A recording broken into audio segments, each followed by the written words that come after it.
Welcome to this special edition of The Four, where we want to cover some of the myths, legends, and facts surrounding ACCS accreditation, and there are some out there. I'm Heather Lloyd, founder of Concordance Education Partners, joined by David Goodwin, of course, and Aaron Laenger, who is our ACCS Membership Services Coordinator. Welcome, gentlemen.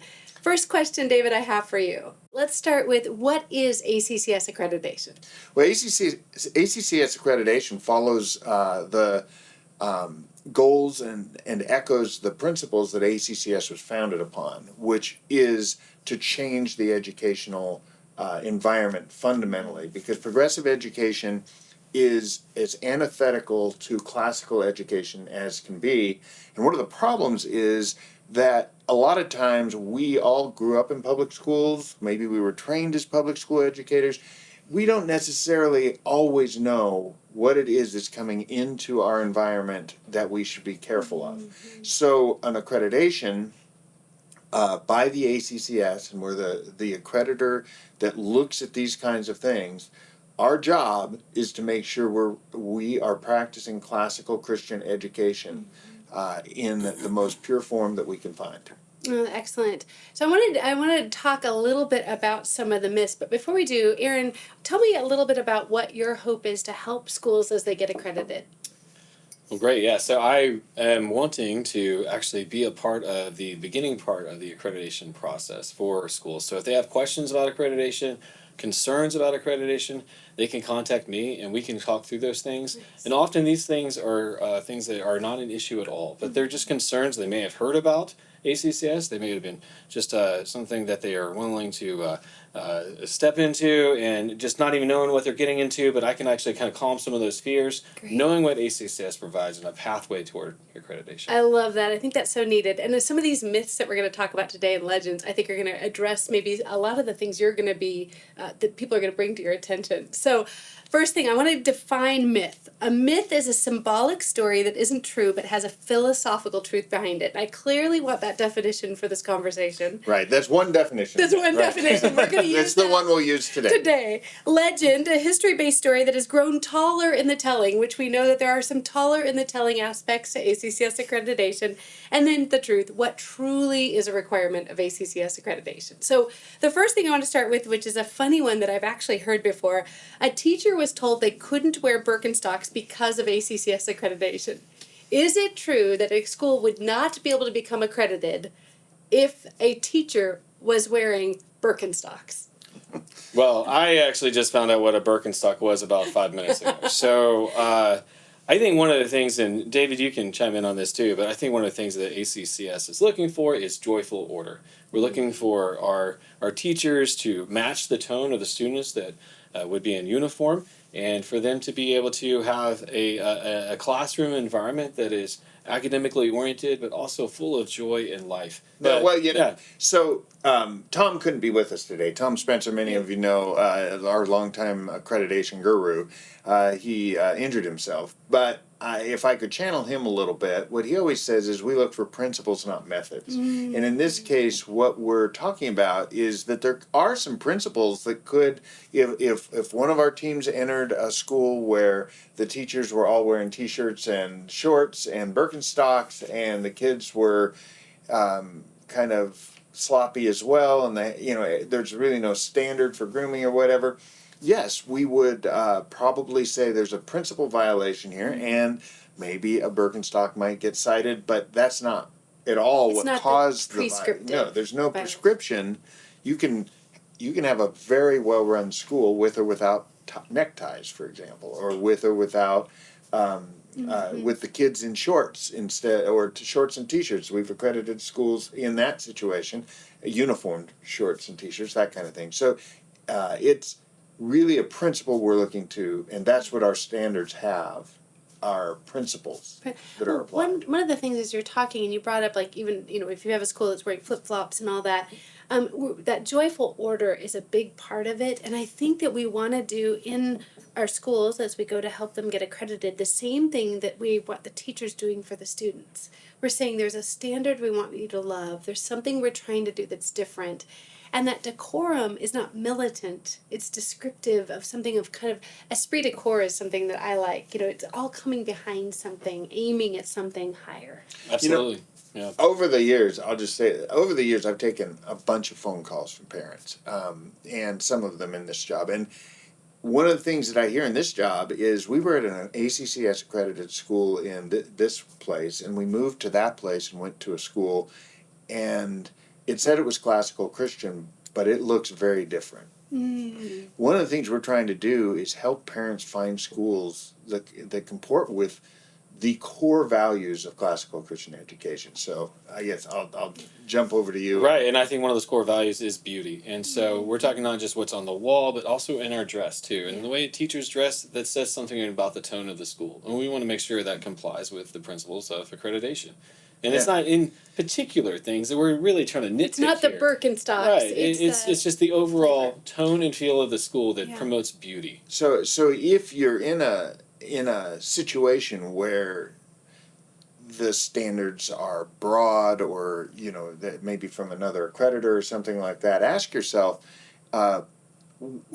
what kind of school might end up accredited down the road from me by the same organization? And people would make assumptions about us being similar in practice. Now, if that school is an ACSI school, there's a really wide range of ACSI schools. There's thousands of them, right? Mm-hmm. So in those cases, there could be a lot of variability and people wouldn't be surprised. Mm-hmm. The thing about classical Christian education that's unique is it is very different. It looks different. It feels different. What goes on in the classroom is different. If you're a parent, our goal at ACCS is if you tour this school and then you tour another ACCS school somewhere else, the fundamentals are all going to be the same between them.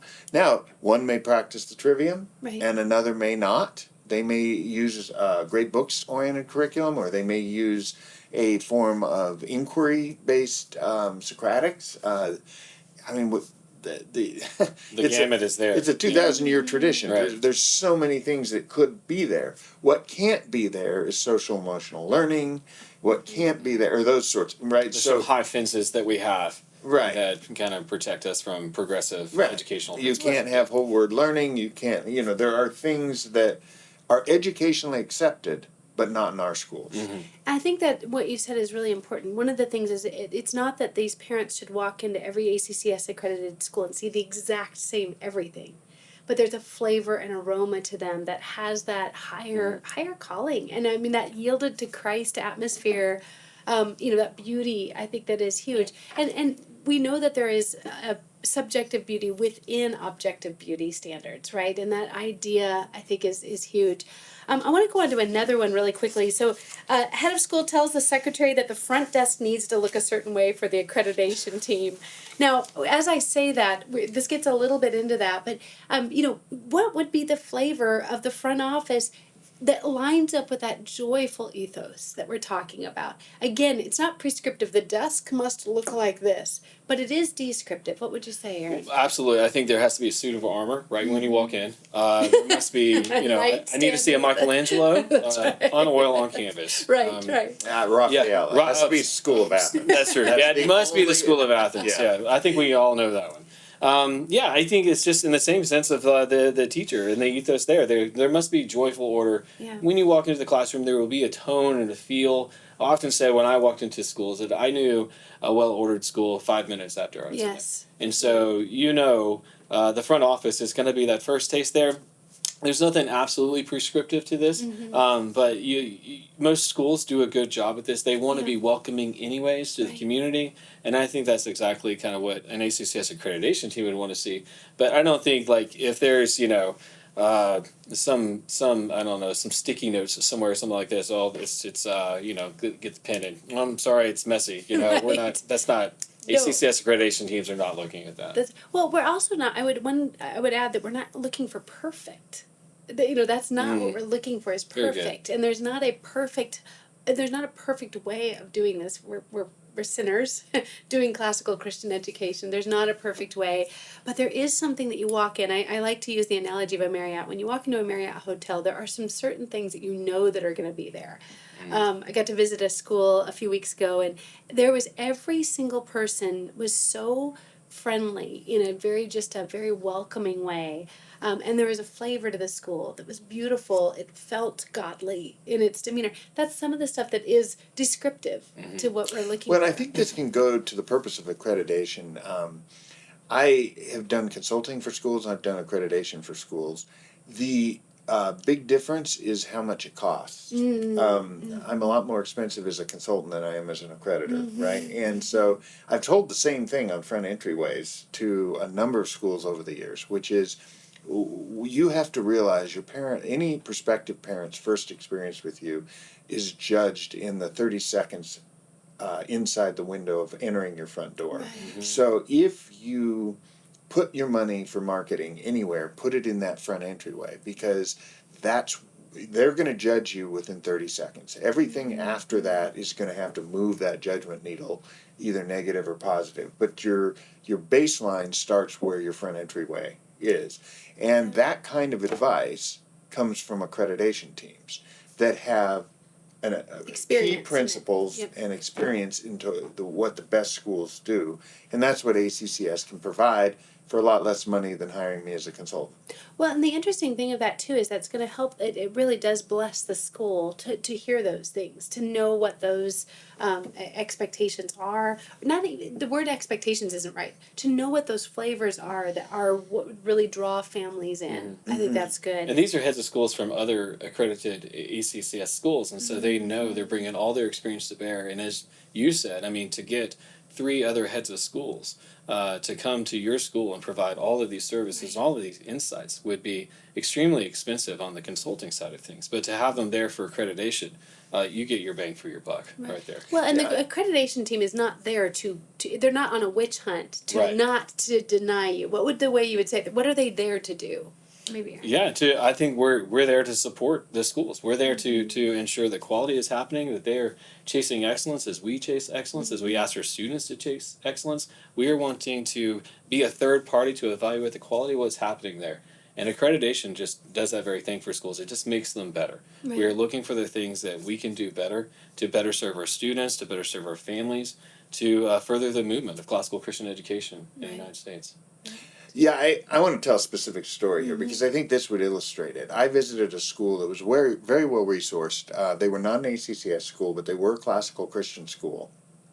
And they were very well resourced and were doing a lot of great things. But when I went into the front lobby in this school, they had a lot of what looked like sort of the little play areas for kids, and there was this big stainless steel swirling slide that came down right behind the admissions desk, and the kids could pop out of it. And I looked at this and I thought, I could see where there's a philosophy of education that would say this is an appropriate thing, but this isn't an ACCS school. It doesn't, because we wouldn't want to see a school that was capitulating to the lower sort of instincts of young children wanting to be in a play area. Right. We would want something serious when you walk in, something that has beauty and decorum. Adult decorum, that kind of thing. It doesn't make it wrong or right, and that's why I'm saying what we're trying to do as ACCS is say there's a certain kind of school that looks consistently the same, so that parents and kids get the same education. And that's what I think. We'll get to it here in a minute, but that's what we found with the Good Soil Study, was that when you do things consistently in the right way, you get very, very different results. Well, and I think it brings up, though, one of the things that I have loved about working with ACCS is that you said well-resourced. There are some schools that are having to work in churches that maybe already have the play slide. it's that's where it's not so prescriptive of like Right. thou shalt not have a slide. It's a matter of like, are you aiming at that? Are you trying to reach that standard? Yeah. Of No, of that to be beauty? clear, this was a purpose-built Yeah. building. Right. Purpose-built, right. It They was had not- the it wasn't a resources. church, yeah. Sometimes you not- have to work with what you have. Yeah, though. it could be And- the basement and with we don't- rickety stairs, Right. but it's doing beautiful But that's education. why, again, principles, not methods. Correct. So Correct. we're not, the principle is, have you done what you can Right. to make this an experience that has the decorum and the gravity of a Right. classical Christian school with joy, beauty, and the Raphael painting? And you don't have to have cathedral ceilings to be a classical Christian school. course. Right. If you can Or afford even, it, I mean, wonderful. You know, What are our hopes and what are we chasing? What are we Right. aspiring to be? Right. And we have our limitations with there's financial limitations, building limitations, Right. but what are we aspiring to be in that space? Are we doing the best with what we have been That's given right. by God at this time? And are we chasing something that's good, true, and beautiful? And if we are, then ACCS would welcome a school that is doing that. One of the words I like to use is the school stewarding their mission well. Is their mission explicitly classical Christian in the true paideia sense? And are they aiming everything that they can at that? Are they stewarding that mission well? To me would seem like that's a litmus test. Now there's standards as well, but like ultimately, are they stewarding this beautiful classical Christian paideia well?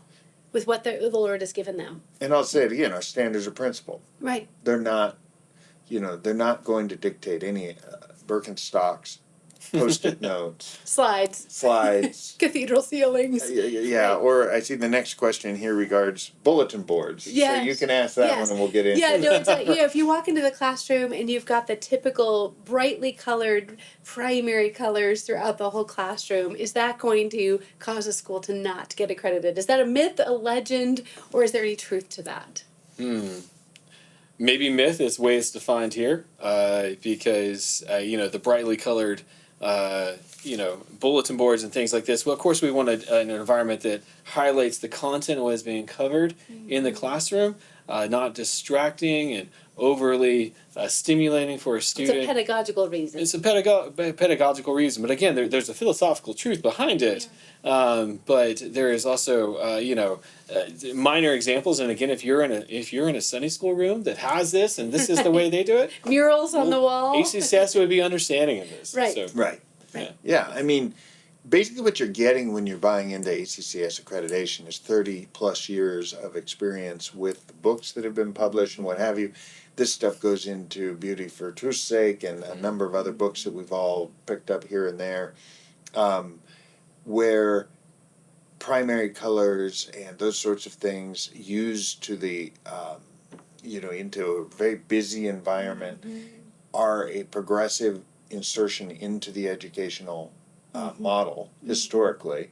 So we want to see that in principle out, because this is the advantage you get as an ACCS accredited school, is that we bring all this experience to bear. It may be that this particular head of school didn't read that book because they have just been there for a couple of years. they just got started. They just got started, and we can help with that. We can come Right. along and say, this is a better way to do it. Right. You're not going to fail for it. It's just something that you get A to improve. recommendation to improve. And it's interesting. I think sometimes what happens, the stodgy word comes out with a classical school, a classical Christian school should never be stodgy. It really. I think that one good example is a very well appointed, beautiful classroom. But that does not mean the kids are sitting with their arms behind their back, sitting still, doing nothing. One of my favorite classical classrooms was a teacher actually going over ordinal numbers, and she was taking on and off a ski suit in front of the kids as they told her what to put on first. The boots first, this first, this first. And the kids were super excited in this beautiful, well-appointed. And that's that joyful ethos, that joyful rigor that's there. That's classical, engaged Christian education. Right. And I think that people get mixed up with accreditation means stodgy. No, accreditation means we're looking for is that beautiful, enriching, classical Christian, engaging education where the burden of learning, the good burden of learning is on the student. Absolutely. And I think we take our jobs seriously, but we don't take ourselves seriously. Right. And so, coming into a classical Christian school, oftentimes classical education has itself a reputation for being stodgy. So wouldn't the national agency be the stodgiest of the stodgy, right? And here we are, but like we are actually, I think even in this office, we have a joyful order here, and we want to see joyful order there. We want to see it placed in each one of the classrooms to where what is being accomplished is for the student, and there's a passing on of the enculturation of what it means to be an educated Christian that loves God with everything, every part of who you are. Right. Well, that kind of brings a little bit to the good soil study. The good soil study did not come by osmosis. The good soil, those early adopters of classical Christian education really did a fantastic job setting up the enculturation of children. And that's what brought forth that, and the Holy Spirit's work just brought forth that element of the good soil study. But if we're not cautious in having that beautiful decorum, not militant, beautiful decorum, not stodgy, beautiful, joyful order, if we don't do that, the good soil study is going to fall flat. Yeah, if our education isn't distinctive and different from what the public schools are doing, then or the other Christian schools, or even classical Christian schools that don't choose to follow this model, this set of principles, your results are not going to come out the same. The principles drive things. They make us distinct. They make us different. And we want to be distinct and we want to be different, and we want to be both of those things in the same vein. Not in the exact same implementation, but in the same vein. That's so good. And I see this next one here. Yes, a school's diploma does not meet state standards for the public school. Does this mean a school can't get accredited? David, I think this is a good question. Well, the funny one on this is if it did, we might ask questions. Yes, I think people get confused by this, though, thinking that they have to get accredited. Well, and this is something that people need to be aware of and consider. At ACCS, we recommend that you get ACCS accredited. Now, we have a wide array of recognitions. We have recognitions in every state that requires recognitions. We have recognition by national organizations like the NCPSA, and of course we have co-accreditation with 2 or 3 of the regionals. But we don't accept and don't want any of those co-accreditations, for example, to be necessary for most schools. That's why we are so widely recognized. The point here is that those regionals, when some of that co-accreditation tows along with it a bunch of requirements that might involve meeting state standards depending on the state, because those regionals are often cited in the state statutes. And so you have to be careful. ACCS, we do a very careful job of making sure that we don't accept any co-accreditations or do any recognitions that are going to force our schools to go against classical Christian pedagogy, even to compromise with it. And so we do have, for example, co-accreditation with Middle States and WASC. Those two, WASC is the California and Pacific and Middle, but both of them can accredit anywhere in the country now because the regionals broke up. We don't recommend schools do that unless they have an absolute need to do it. It's expensive. It adds a whole bunch more requirements in some cases. And you're backed by, ACCS is backed by we're backed by so many different recognitions that it's not necessary. Right. I think, one of the things along that is I love Turning Point Education said the other day that ACCS is the gold standard of classical Christian education. And I think part of it is we want to do that not just for the recognition, but we want to do that because we do want that flavor. We want parents to walk into the classroom of any ACCS accredited school and know what they're getting, generally speaking. And again, that result being kind of the good soil study, Lord willing, if we do what we need to. Now, this does get into a little bit of, now there's different models of education. When ACCS first started, there was a 5-day school. It followed that model. Now there's 2-day, 3-day, 4-day schools. Does ACCS accredit let's say a 3-day school? Right, I think that would actually be what would be a legend, a history-based story that's grown taller in the telling. Maybe Good. Perhaps qualifies that. Actually, one of my schools that I was the head of school at was one of the first ACCS accredited collaborative schools, and I know that since the time I even talked with the a head of school recently at a collaborative school, ACCS accredited collaborative school, and they appreciated all of what ACCS brought to the table to make them better. So yes, ACCS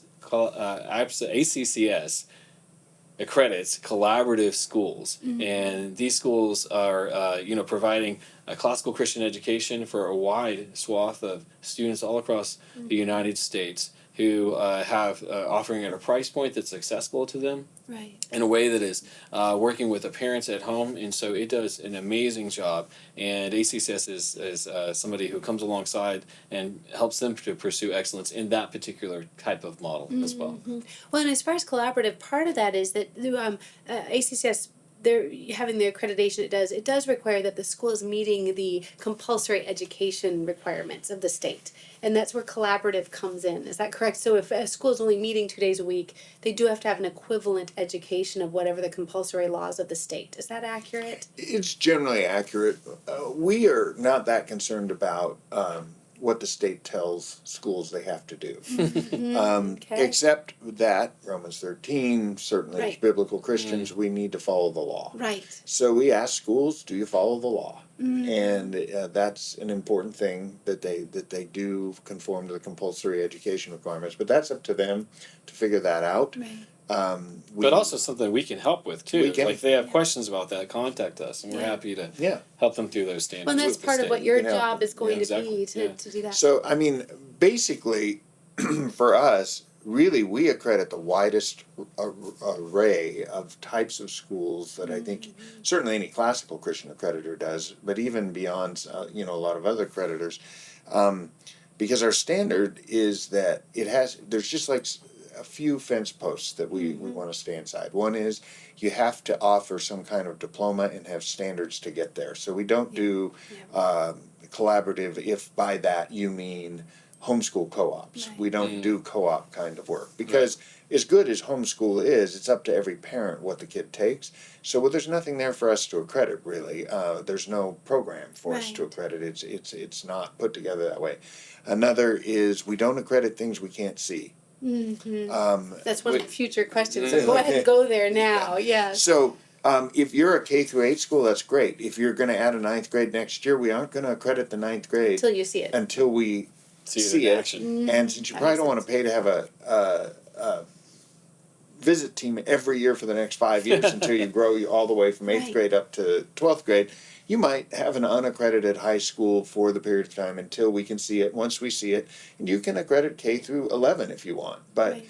we do have to see it. We can't just trust that it's going to be good, because that would violate our fiduciary duty as an accreditor to actually be faithful, where the root of fiduciary comes from, faithful to Well, what we're telling parents. And there is also the beauty of mentored accreditation in a school that's in an ESA Right. state that We would have that. allow for that purpose. And we can probably address that at a later time. But you can always call we have Aaron a and different ask for we have those a different questions. form of Right. accreditation for that, Right. and we do it differently. But Good. as far as our base accreditation system, there's those. You have to have some kind of diploma you're offering with some standards to get there, and you do have to actually have a school operating. And we have piloted foreign schools. We've piloted online schools. So That's amazing. Yeah, and I think that the collaborative schools, as far as the definition of collaborative offered in the accreditation standards, these schools do meet the standards Right. of ACCS accreditation. And Right, so right. a parent can be confident walking to a collaborative school that's accredited by ACCS, knowing that they're walking into a truly classical Christian school. Right. No, that's great. Okay, I want to get into it, and this gets into both the board and the teacher, and I might compile these two questions and say, is it a myth? So, a teacher does not have their kids that are eligible in the school that they're teaching at. Does that compromise ACCS accreditation standards? Is that a myth? Is that a legend? Or is that truth? I think that the quick answer is it's a principle, not a method, right? So Right. He's not using your categories. Right, I know. I'm going to use my categories, David. in principle, you want your board members and your teachers to be committed to what you're doing and showing that through putting their kids in Well, and school. let's But in pause there for a second. practice, Why?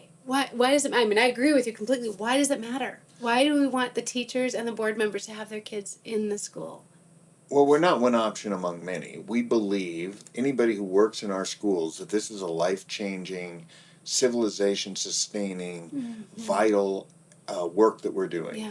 And if we lose sight of that, we lose sight of the paideia function of it. And if you don't believe enough in that function, that you've got a kid who'd otherwise qualify, and it's not a financial issue, and there's nothing else, then we might look at that and say, you know, if the head of school, kids go to a different school, and the reason isn't really that good, probably not going to go well in Well, accreditation. and then when you really understand as a teacher, having been a teacher for a long time, it matters tremendously that I want my own children to receive what I'm giving. I Right. believe in it that much. Yeah, It are we going to didn't- eat our own cooking? I That's think right. that's the question we That's right. Yeah, a restaurant owner that doesn't eat at his own restaurant is concerning. Yeah. Right? That's Why that's won't you eat Yeah. your own right. food? Won't you? Yeah. What's But happening this, in the kitchen? the heart of the question does come back Sure, to, because can there are it happen? exceptions also. Yeah, can it happen in a case? Yeah, I mean, There's unique I have a good situations. friend who's one of the most dedicated classical Christian guys I know. I've known him since he was 12 years old.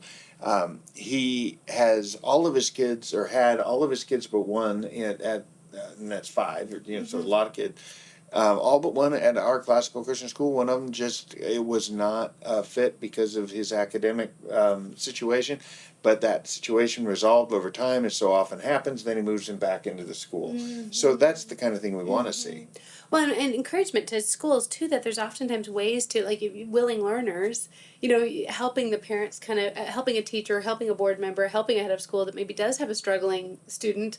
How do you partner together in that? I think this isn't just always a. And I really think that's vital. I want to take a sidebar here on that front. I had my own kids went to a classical Christian school with some learning disabilities there in certain cases, and it was really a hard thing to deal with. I know that you founded a school that basically served kids with learning disabilities, and you can do that as classically as you can run a day school. There's no standard day school. There's nothing that says you can't do classical education with kids with learning disabilities, or kids who maybe Down syndrome or something like that. Right.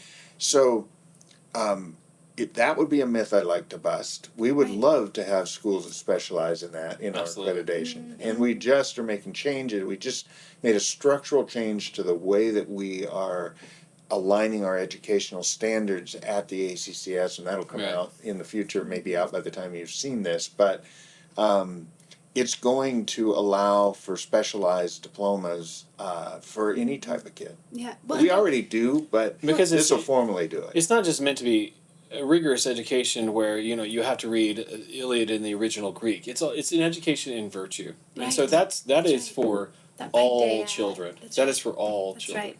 Amen.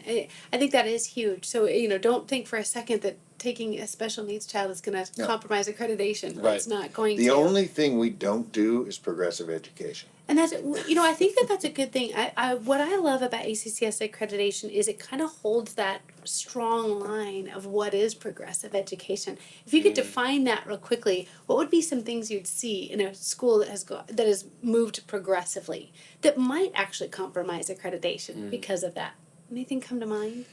Well, there's a bunch. I mean, effectively, progressivism is rooted in humanistic materialism. And I know those are big words and that sounds like a mouthful, but at the end of the day, the reason that matters is that it bleeds out everywhere in their system. Even if they're a great book school that's operating in a quasi-progressive environment using Harkness, I'm going to get in trouble with this, or some similar sort of postmodern thing, it fights the paideia vision of what we do.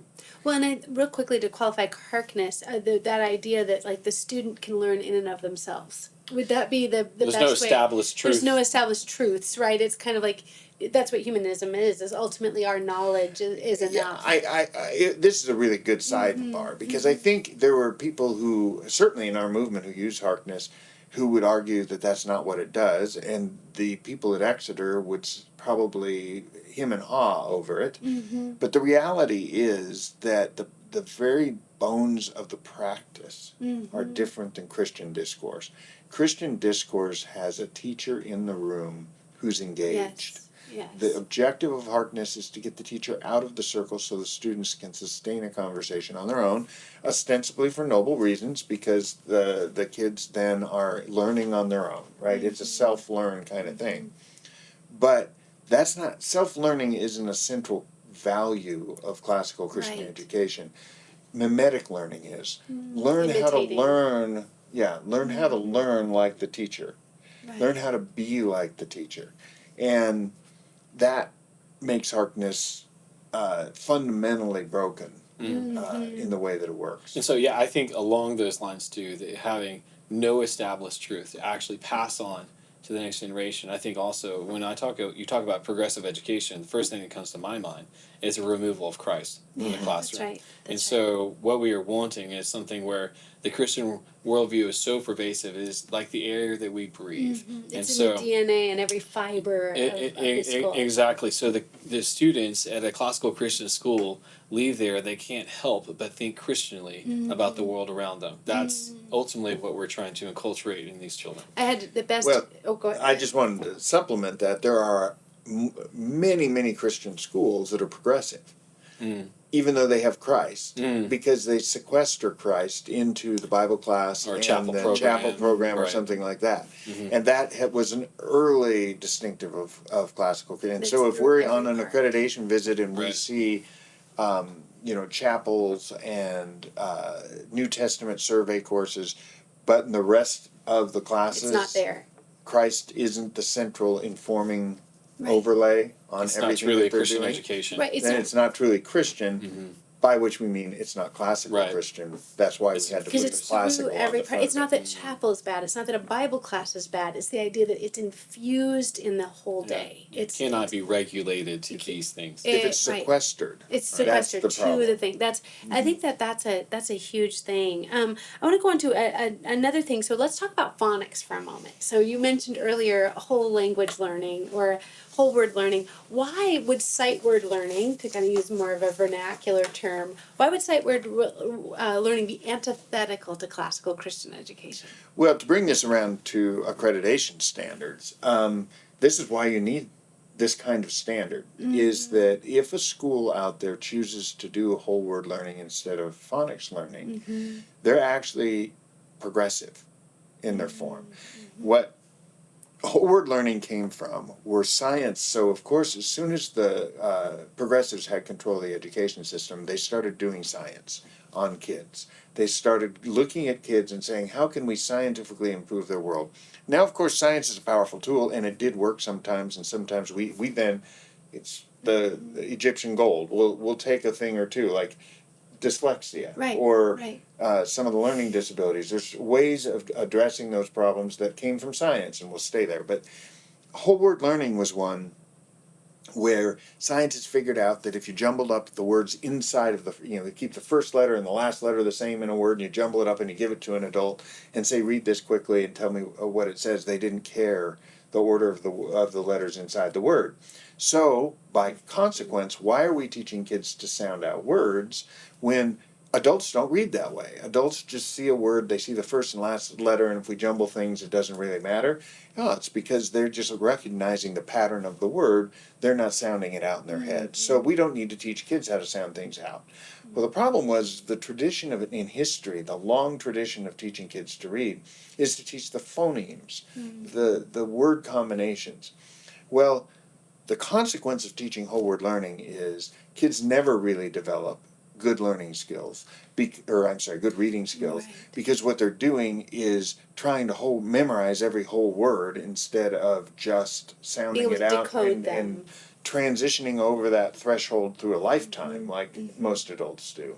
Right. But on top of that, they can't spell worth beans because they don't know what that sound is. It could be a CH or a SH. So because they don't have any of the phonics rules in their head, they can't spell. Right. And then we'll go into penmanship, but I'm not. Yeah, no. Well, yeah, and penmanship's a big my one. only addition to that was I had a progressive education in Louisiana in the 1980s, and so I still suffer from not having a phonics Yes. education in my early years. So it's incredibly important.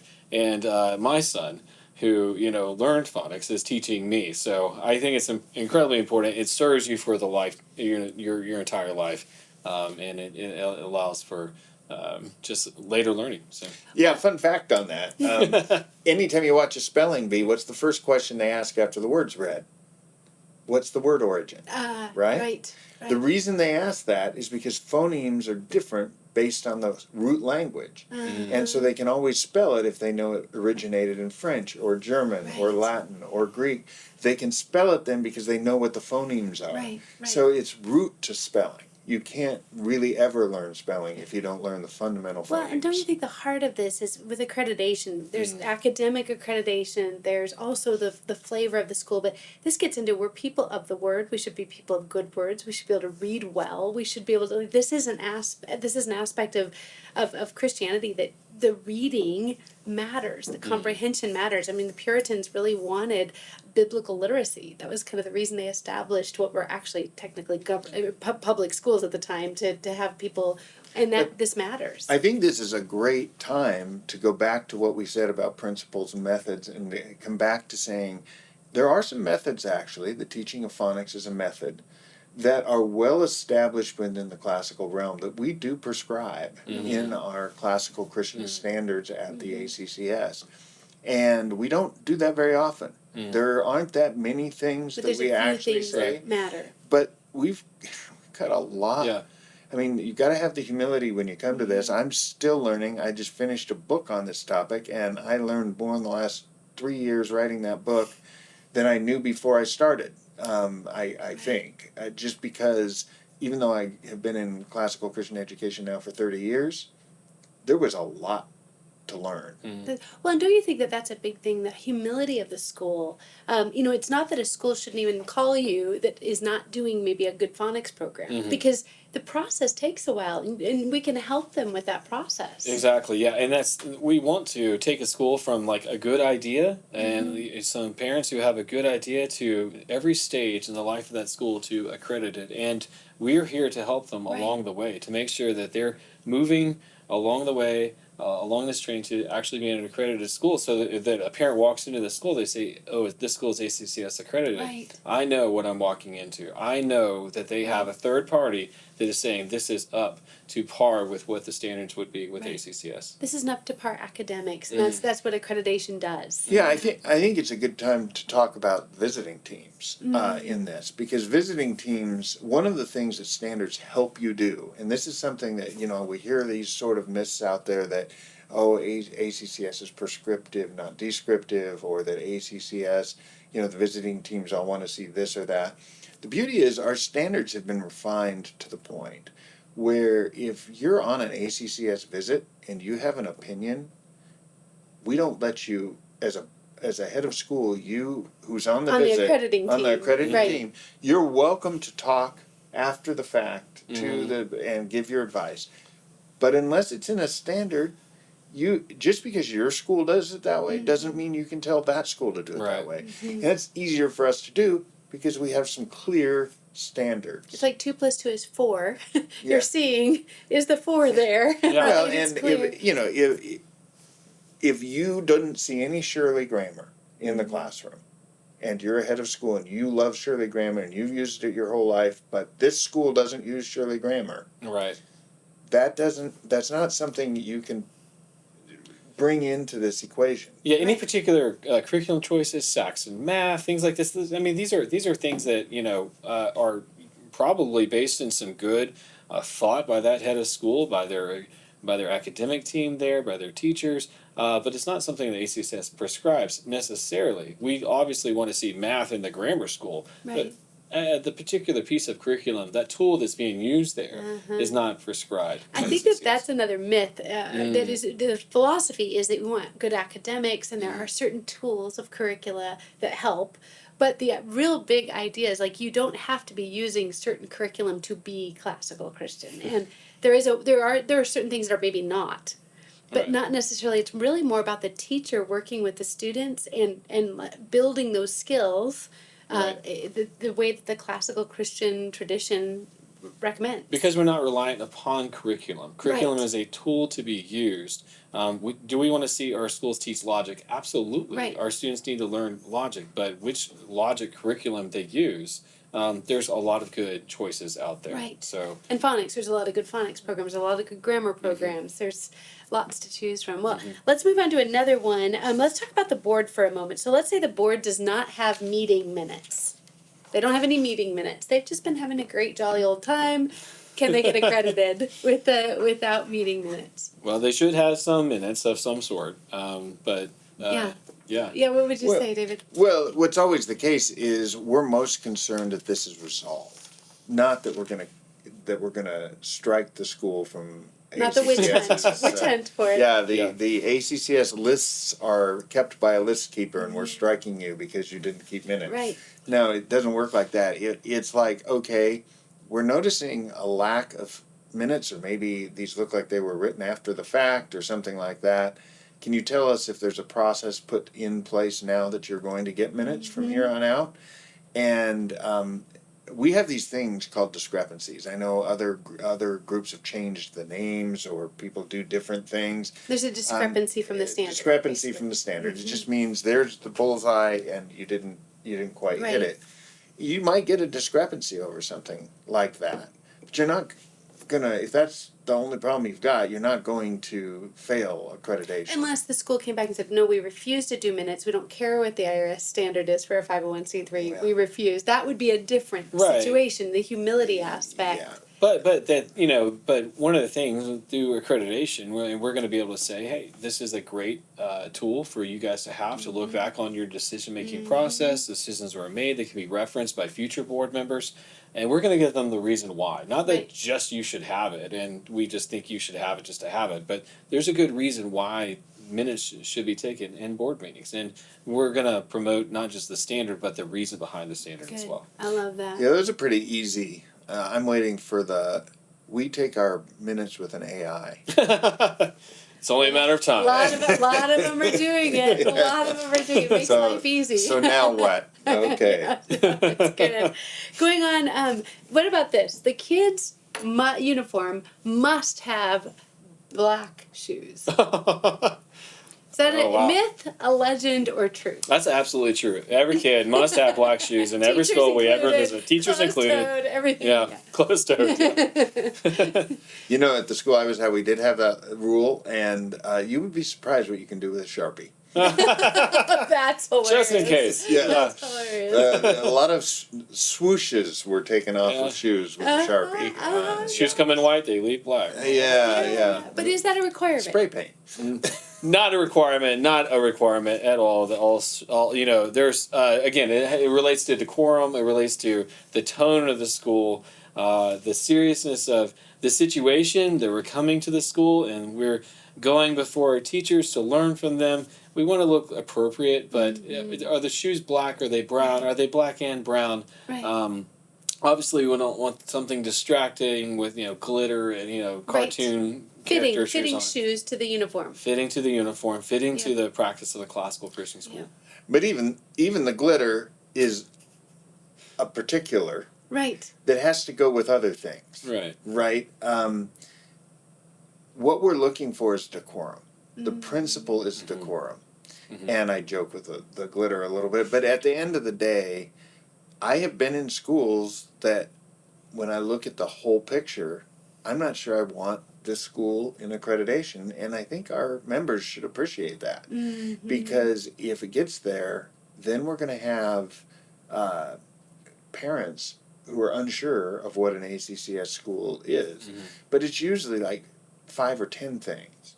Not Lots of big not discrepancies. black shoes or One lack of kid black with shoes. glitter shoes isn't going to tank the whole Right. accreditation process. Right. Or the fact that the school has a policy that the kids can wear their gym clothes after gym class for the rest of the day, or something weird like that. You see those sorts of things, and you don't. I mean, the value of accreditation is you got a team there, and the team may have an opinion, and they may state their opinion, but at least, like I said, The standards tell the you. advantage of an ACCS standard is that it's not actually that prescriptive. All standards are somewhat prescriptive. Right. They're broadly decorum based, right? Mm-hmm.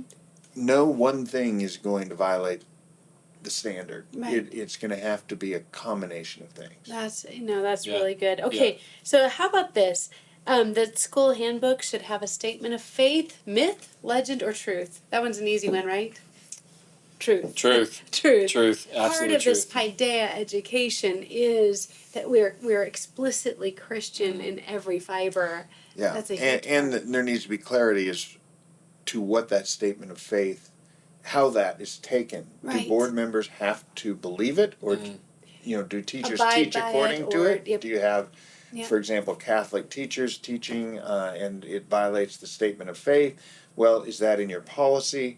We don't have, this is the myth, right? That we're a reformed organization, so you can only have reformed teachers. No.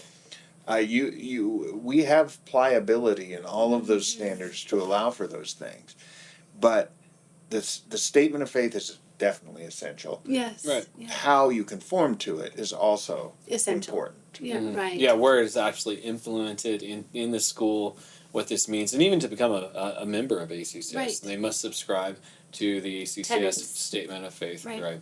So yeah, I mean, and that's an incredibly important document. Most schools get into classical Christian education coming in with a statement of faith. It should be out front. It should be Absolutely. available for everyone to see and read and affirm. I agree. Right. I mean, Yeah. here I will throw this in. This is why you want ACCS accreditation, is because I've seen schools that have a very good statement of faith, but no clarity on what a teacher has to believe to. or be in with regard to that statement of faith. And that worked great for them for the first 5 years. And then all they of a had no sudden- problem. And then they hire a teacher who signs the thing, but it's not clear what they just signed or why they Right. signed it. Right. And it creates a big explosion in the school. There's flack Right. flying everywhere. There's damage. We could have helped you avoid that by getting it. When you got accredited, we looked at it and said, okay, now here's your statement. Who has to abide by it? Right. Who has to believe it? Or even pre-accreditation, prescribing some best practices for how to use the statement of faith throughout your school as well. So Interviewing families, interviewing to families, teachers, yes, to exactly. Can you sign the statement of faith? Do you have any questions about Board this? members. All these things. Well, those are intentional things, and again, this does bless the school to have to think through this if they haven't already. I know that that's one of the things, and just to kind of lay this out there, Aaron's going to obviously be helping with accreditation. We have somebody on the Concordis team that's going to help also alongside Aaron with some of the schools.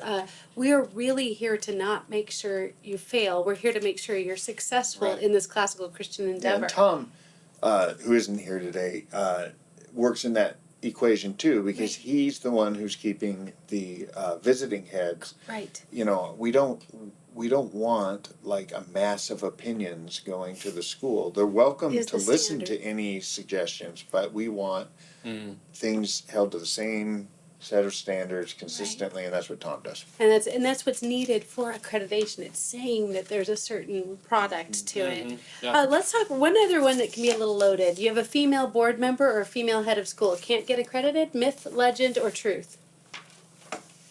If this female head of school is not doing a good job and she is leading the school down the wrong path, then yeah, in that case, then they wouldn't be accredited. And the But same with a male. teacher, That's exactly right. That's Yes. It's about the job that they're It doing. is about the job that they're doing, not the gender that God has assigned them. So And what about at the board level? Well, we have advisories on that, but this is something that's important to think about, which is ACCS exists to help our members become the best schools they can possibly be. Part of that's advisory. So we have training. We have a training center called Atlas that we're just recently released. We're about training you to do things right. And we might have some cautions there about having female board members, or at least non-head of household board members. But that's not part of accreditation. Accreditation is, think of accreditation as a floor, not a ceiling, right? It's something that says there's There's a best lot there's a practices. lot that can happen above the floor, Right. but we're just going to tell you what the floor is. Yeah. And we recognize too that as startup schools, there's different situations too. Many startup schools, there's couples that serve on boards as well, and so coming to ACCS, asking these questions, we can give advice on what the best practices would look like to make sure that your school has longevity, to make sure that your school's outlasting the current board members and the good ideas that started this school. That this school that actually can move from health to health to health for many, many years to come. I love that. You bring that up, and I think that's an excellent point we need to make, is that there's the thought out there that best practices are something that we should always be working towards. The problem is that's kind of a loaded term. Best for what? That varies depending on your circumstance and situation, and you just pointed that out with the example you gave. We're completely willing to weigh in on what best practices are, but those aren't our standards. We don't put best practices in standards. We put things in standards. It's a base. It's like, if you don't do this, you will sooner or later either fail in your mission or the school itself will fail. Or at least have risk of that. So I wanted to bring that up because there's a big difference between an accreditation standard and a best practice. Right. These standards, these principles, they must be contextualized to understanding the school. And so, best practice, what's best practice for you may not necessarily be best practice for the school down the street. Well, and it's when the school I was heading at Ambrose went through accreditation, every time we got dinged, not through accreditation, but just through comments that people made about being too inexpensive. And they were basing it on ISM standards. Well, we had deliberately in our mission to be affordable for families. It was the way it was our DNA.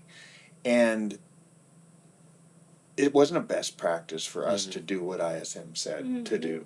So you don't want to bake in best practice formats into the accreditation process. And different communities have different needs within reason too, so it's really individualized. Well, it's the difference between it's the difference between consulting and accreditation. They're two different things, and when people try and blend the two, you get confusion because you've got this accrediting team that came and told you should do X, and that's weighed upon the board, and the boards go, who are we to argue with the accrediting team, right? And the accrediting team, is following best practices or whatever. We have a commission at the ACCS that sets standards, and that commission's instruction is to set standards that matter for every classical Christian school. Not set standards that are best practice. Right. Right. So that because again, like your best practice of making tuition affordable may or may not be applicable to another school that you is ACCS accredited as well. And just to be clear, is Ambrose, are y'all surviving? Yeah. You're doing okay. All right. That's a good one. Real quickly, also with Dorothy Sayers, obviously the early adopters of classical Christian education followed a trivium of developmental stages. Grammar to logic to rhetoric. Must a school follow and I know Dorothy Sayers said a lot more than this, but that part was segmented out, does a school have to have a grammar school, a logic school, and a rhetoric school to be ACCS accredited? Well, this is such an easy question. I'll let Aaron answer. Well, must they have follow the Dorothy Sayers model in its exactness? Absolutely not. But do schools that are ACCS accredited to follow the Dorothy Sayers model with the grammar, logic, rhetoric progression? Absolutely, they do. So, again, a lot of them do. Yeah. Yeah. So well, and I'll maybe interject there because none of our schools do, and so of our well, they do in a nuanced way. They do in the call it principle. nuanced. The principle. They're not studying Socrates in kindergarten. Right. They're not. There is age level, but I think it's more the principle of the trivium being that skill of words. Right. Of the medieval paideia understanding. And would you say? and Aaron, you said something really smart a little while ago about history. Kind of it was true at one time. It was in our standards at one time. Right. Not in this last answer, it was a previous answer. Yeah. Okay. But this is the thing, is that there is some truth in that myth, because it was in our standard at one point. It was pulled up many years ago. it's been more clearly pulled out recently, but it's not because anything Dorothy Sayers said was wrong. Right, right. We certainly, to your point, have schools that ascribe to that, and we encourage that. But it's not, again, it doesn't meet the standard of, if it's not this, it's not classical. There's a lot that's not classical that isn't Dorothy Sayers' Right. ages and stages. Right. Yeah, and I think that, A lot Dorothy that is Sayers, classical. just acknowledging, like, her essay was, one of the things that really contributed to the start of the classical Christian Right. renewal here. So just kind of nodding to that and acknowledging that, there's nothing wrong with that Right. in any way. Right. But again, as ACCS has matured, or as the classical Christian education movement has matured, all matured, ACCS has matured with it. And understanding, like, not every school needs to fit into this very particular box and Right. prescriptive box, but we do have principles and standards that we want to see schools conform to. Right. But it's not necessarily just all the corners have to be exactly this way. Well, and I think one of the things I've heard Tom say a couple times is we're really checking, is the school doing what they say they're doing? Yes. And I think that that's a good thing in that, how are you describing the trivium? Are you doing what you say? Does it line up with a Paideia classical Christian education? I think those are key elements. One of the other things is that accreditation through ACCS is the hardest out there. How would you answer that? Is that a myth, a legend? Is there truth to that? What would you say? No. I know two others that are harder, at least. Something to aspire to. Yeah. That's right. That's right. Neither of them are classical, so you may not want to aspire to them. But I won't name them because then people will run out and try and measure them against us. But there are two. None of them are in the classical world. Are we harder than ACSI or than CSI? I think it depends on what you mean by harder. Do we fail more? No, because we vet at the front end to make sure that you meet the minimum qualifications. Help then them we help along you the come way. in. Yeah. Right. Now that's the thing, is that we kind of have this concept. There's things that make you qualified, and there's things that are qualitative. Sounds sort of the same, but it's different. So if you're a Montessori school, you're not qualified to be an ACCS school because you have embraced a particular method that isn't classical. Right. If you're trying to be a classical Christian school, but you didn't know that logic was part of it, and so you didn't teach any logic in your school, that's a qualitative measure where we can come in and say, oh, okay, let us help you pick a logic curriculum and fit it into your curriculum, because that's something you can do. Somebody who's decided that they're a Montessori school is never going, we wouldn't want to tell them to change, because we don't want to convert things. You want somebody you want a school Yeah. that's bought into the classical Christian pedagogy. Yeah. Right. Yeah. Unless that board is a Montessori board decided, oh, you know what, classical Christian education sounds better. Let's move to that. Then Right. we have a program for that. And we do. We've got That's transitional transition schools, I'm personally working with several Yes. that are transitioning to classical after 57 years, Oh, which wow. is really Yes. fun. Fantastic. And I think a lot of that does get into that mindset of where we're aiming at in Christendom. Like, what are we actually caring about? And that Paideia education is really key. Now, I'm going to say that, and I'm going to end with this. With what is the most pivotally important aspects to ACCS accreditation? What really matters the most? What are three things, David, that matter the most? Well, this may have been released in writing by the time this airs, but I think what matters the most is that we go back and walk the path that our tradition has walked. And that is a Paideia tradition. It has always been that way. But even in our modern movement, I am surprised at the number of people who haven't read Francis Schaeffer's trilogy, right? It was seminal in the 90s. That's Schaeffer was a word you could use almost as a verb because you knew what you meant. Kuyper, another great thinker in our early All of Christ for all of parts life. of it. Yeah, all of Christ for all of life. A lot of great quotes from Kuyper.